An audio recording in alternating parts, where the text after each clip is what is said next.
Do you live in Puerto Rico, Guam, American Samoa, the US Virgin Islands, or the Northern Mariana Islands? Do you want to vote?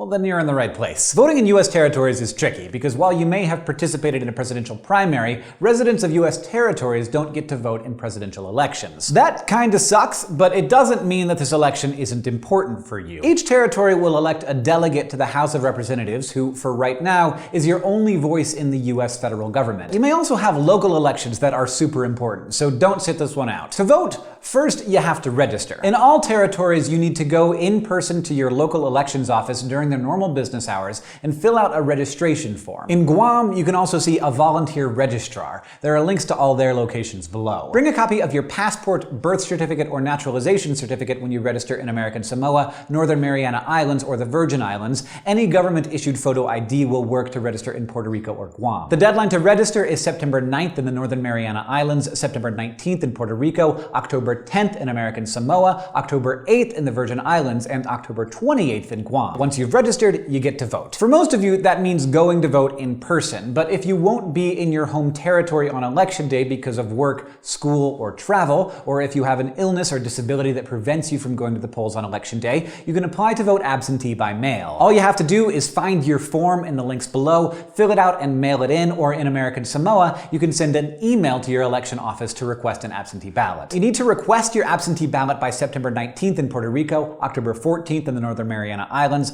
October 24th in the Virgin Islands and American Samoa, or November 4th in Guam. Then your ballot will show up in the mail and all you have to do is fill it out at your own pace and mail it back by November 8th. For the rest of you, you'll head to the polls on November 8th. Closer to the election day, you can check out your elections website to find out where you can go to vote and what hours your polls will be open. There's a link for each territory in the description. Bring your voter registration card or the same ID you used to register with you. You can also contact your local election officials to request a sample ballot. It will tell you everything you'll be able to vote for so you can research candidates and ballot measures ahead of time if you want to. You can even fill it out and bring it with you to the polls so you remember exactly how you want to vote. All the links you need to get registered and find your local election officials are in the description below. Thank you for voting.